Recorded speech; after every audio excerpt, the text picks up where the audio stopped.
Apple iOS 26.6 official update release করেছে প্রায় 5 দিন হয়ে যাচ্ছে। দীর্ঘ এই 5 দিন ব্যবহার করার পর কেমন পারফরমেন্স পাওয়া যাচ্ছে, সেই সাথে কোনো বাগস রয়েছে কিনা, টোটাল বিষয়টা আজকের এই ভিডিওতে শেয়ার করব। iOS 26.6 বেশ বড় একটি আপডেট। এই আপডেটে আপনি নতুন কোনো ফিচার দেখতে পাবেন না। জাস্ট এই আপডেটে সিকিউরিটি আপডেট আনা হয়েছে, বাগ ফিক্স করা হয়েছে এবং ব্যাটারি রিলেটেড বেশ কিছু ইস্যু ফিক্স করা হয়েছে। আমরা যদি ব্যাটারি অপশনে যাই, এই মুহূর্তে দেখেন আমি এখানে প্রতিদিনই কিন্তু বেশ ভালো একটা সময় ব্যাটারি ব্যবহার করেছি।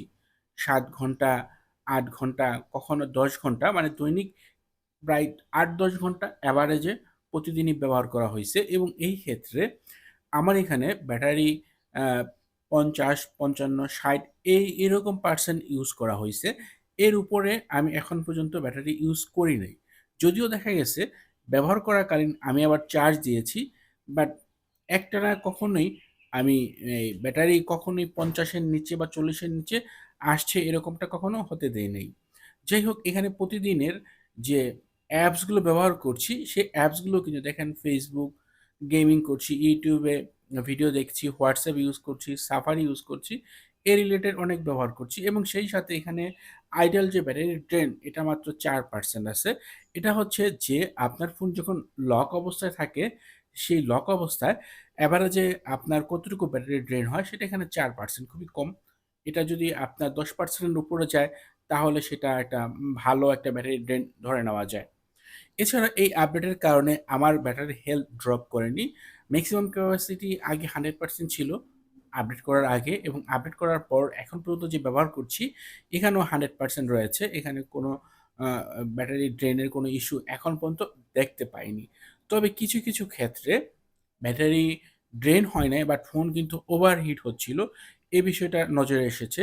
তারপরও ব্যাটারি রিলেটেড যেহেতু কথা বলছি, ব্যাটারি বেশ ভালো একটা ব্যাকআপ পাচ্ছি এই আপডেট থেকে। এছাড়া আপডেট করার পর থেকে রেগুলার যে সকল অ্যাপস ব্যবহার করি, সব অ্যাপস ঠিকঠাকভাবে চলছে। Facebook বলেন, Instagram বলেন, কোথাও কোনো ল্যাগ দেখতে পাইনি। প্রায় সব অ্যাপই স্মুথলি রান করছে, বা যে সকল ব্যাংকিং অ্যাপস রয়েছে সেগুলো ঠিকঠাকভাবে চলছে। কোথাও কোনো অ্যাপসে এরর আসেনি। বাট সবসময় আপনাকে যে কাজটা করতে হবে, অ্যাপসগুলো ভালোভাবে চলার জন্য আপনাকে অ্যাপস আপডেট করে রাখতে হবে। iOS 26.6 এই আপডেটে মডেম ফার্মওয়্যারের চেঞ্জ এসেছে, যার কারণে আপনার ফোনের wifi, airdrop, Bluetooth, mobile data এগুলো পারফেক্টলি ব্যবহার করতে পারবেন। এখানে কোনো ইস্যু আপনি দেখতে পারবেন না। যাদের ওয়াইফাই সমস্যা ছিল সেটাও ফিক্স হয়ে যাবে এবং এখানে দেখেন সবকিছু পারফেক্ট কাজ করছে। এয়ারপডস এর ব্যাপারটা দেখেন, খুব দ্রুত এটা কানেক্ট হচ্ছে এবং খুব দ্রুত আমি অফ করার সাথে, সাথে আপনার এটা ক্লোজ হয়ে যাচ্ছে। তো এই বিষয়টা বেশ ফাস্ট কাজ করছে। সর্বোপরি এই আপডেটে ওয়াইফাই বলেন, মোবাইল ডেটা বলেন, বেশ ভালোই চলছে। কোথাও কোনো ইস্যু বা ল্যাগ দেখতে পাচ্ছি না। অনেকের ক্ষেত্রে ওয়াইফাই কানেক্ট ডিসকানেক্ট হয়, এরকম ইস্যুও দেখতে পাচ্ছি না। মূলত iOS 26.6 এই আপডেটে অ্যাপল প্রচুর বাগ ফিক্স করেছে এবং সিকিউরিটি রিলেটেড আপডেট নিয়ে আসছে। আপনি যদি অ্যাপেলের রিলিজ নোট অপশনে যান, অ্যাপেলের যে সিকিউরিটি নোট রয়েছে, এই ওয়েবসাইটে চলে আসছি। এরপর iOS 26.6 এ ক্লিক করে দিলে এখানে দেখেন কোন, কোন বিষয়ের উপর অ্যাপল এই আপডেটগুলো এনেছে। Accessibility, app store, natural engine, মানে বিভিন্ন ধরনের এই টাইপের যে অপশনগুলো রয়েছে সেগুলোর উপরে এখানে বিস্তারিত লিখা রয়েছে যে এগুলোর ইফেক্ট, যে আপনি আপডেট না করলে কি হতো, এরকম ইফেক্টও দেওয়া রয়েছে, বিবরণ দেওয়া রয়েছে। তো আপনি চাইলে অ্যাপেলের রিলিজ নোটে গিয়ে এগুলো দেখতে পারেন। ওয়েবকিট সহ বিভিন্ন ধরনের বিষয়ের উপর অ্যাপেল এটাতে কাজ করেছে। তো এখন চলুন দেখা যাক যে যারা ব্যবহার করছেন আপডেট করার পর থেকে ওনারা কেমন পারফরমেন্স পাচ্ছেন। অলরেডি ইউটিউব চ্যানেলে আমি একটি ভোটিং আয়োজন করেছিলাম। সেখানে প্রায় ১,৫০০ ইউজার জানিয়েছেন যে এখনো অনেকেই আপডেট করেন নাই। আর এরপরে যে রেজাল্ট আসছে সেটা হচ্ছে পারফরম্যান্স বেশ ভালোই যাচ্ছে। তাহলে ধরে নেওয়া যায় যেহেতু যারা আপডেট করেন নাই তারা তো আর এটার পারফরম্যান্স কেমন পাওয়া যাচ্ছে সেটা তো আর বলতে পারবেন না। বাট এখান থেকে বেশিরভাগ ইউজারই জানাচ্ছেন যে পারফরম্যান্স বেশ ভালোই পাওয়া যাচ্ছে। এটা গেল হচ্ছে ইউটিউবে। ফেসবুকেও আমি ব্যাটারি রিলেটেড একটি পোস্ট দিয়েছিলাম, যে IS-26.6 ব্যাটারি কেমন পাওয়া যাচ্ছে।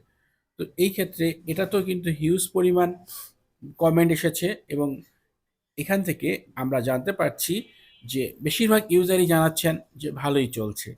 তবে কিছু, কিছু ইউজার রয়েছেন যাদের ফোনে ব্যাটারি ড্রেন হচ্ছে বা অন্য কোনো ইস্যু রয়েছে।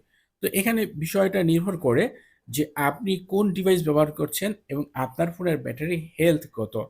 এখন আপনার ফোনের ব্যাটারি হেলথ যদি 80% হয়, তাহলে তো আপনি আপনার ডিভাইস থেকে ভালো পারফরম্যান্স পাবেন না। ব্যাটারি ব্যাকআপ ভালো পাবেন না। তো এটা এরপর যদি আপনি এসে নালিশ করেন যে আপনি ভালো ব্যাটারি ব্যাকআপ পাচ্ছেন না, তাহলে কিন্তু এটা বেমানান হয়ে যাবে।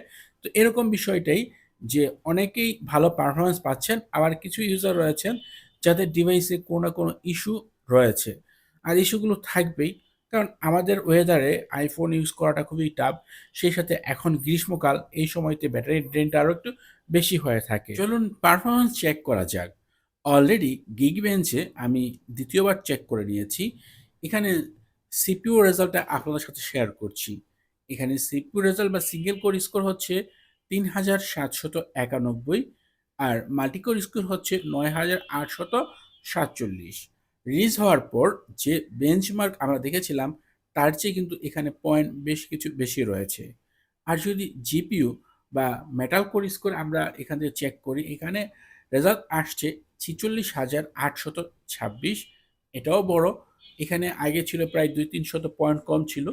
তো এখানেও পয়েন্টে বেশ ভালো তারতম্য দেখা যাচ্ছে। পারফরম্যান্স উন্নত হচ্ছে। বিষয় হচ্ছে আপনি যখন একটা iOS ভার্সন আপডেট করেন, আপডেট করার পর মিনিমাম ৪ থেকে ৫ দিন সময় লেগে যায় সেটা স্টেবল হতে। তাই অবশ্যই আপডেট করার পর অন্তত সপ্তাহখানেক অপেক্ষা করবেন। তারপর সেই আপডেট থেকে আপনি ভালো রেজাল্ট দেখতে পারবেন। এখন যারা আপডেট করেন নাই তাদের উদ্দেশ্যে বলতে পারি, iOS 26.6 বেশ ভালো একটি আপডেট। তাই আপনারা নিশ্চিন্তায় নির্দ্বিধায় আপডেট করতে পারেন। আর যদি আপনি করতে না চান, আপনি আগের কোনো iOS ভার্সনে ভালো পাচ্ছেন, ভালো ব্যাটারি ব্যাকআপ দেখতে পাচ্ছেন, সেই ক্ষেত্রে আপনি সেই আপডেটে স্টে করতে পারেন। অন্যথায় আপনি যদি কোনো ইস্যু ফেস করে থাকেন, তাহলে আপডেটটি করে নিতে পারেন। খুব শীঘ্রই হয়তোবা অ্যাপেল iOS 26.7 এর বেটা আপডেট রিলিজ করবে। আর যারা অলরেডি iOS 27 ব্যবহার করছেন বেটা আপডেট, তারা সেপ্টেম্বর পর্যন্ত অপেক্ষা করবেন। সেপ্টেম্বরে iOS 27 এর অফিসিয়াল আপডেট রিলিজ হবে। তখন বেটা আপডেট থেকে অফিসিয়াল আপডেটে কিভাবে যেতে হবে সে বিষয়ে ভিডিও পেয়ে যাবেন। তো আজকের ভিডিও এ পর্যন্তই। আশা করব ভিডিওটি আপনাদের ভালো লাগবে। ভিডিওটি যদি আপনার কাছে ভালো লাগে তাহলে অবশ্যই ভিডিওতে লাইক দিবেন, কমেন্ট করবেন। আর আপনি যদি এখনও আমার এই চ্যানেলটি সাবস্ক্রাইব না করে থাকেন, তাহলে নিয়মিত আইফোন রিলেটেড ভিডিও দেখার জন্য চ্যানেলটি সাবস্ক্রাইব করে নেবেন এবং আপনার পরিচিত আইফোন ইউজার বন্ধুদের সাথে ভিডিওটি শেয়ার করবেন। এছাড়া আপনি যদি এই ভিডিওটি ফেসবুকে দেখেন তাহলে অবশ্যই নিয়মিত ভিডিও দেখার জন্য আমাকে ফলো করে নেবেন। কথা হবে পরের ভিডিওতে। সে পর্যন্ত ভালো থাকুন, সুস্থ থাকুন। আল্লাহ হাফেজ।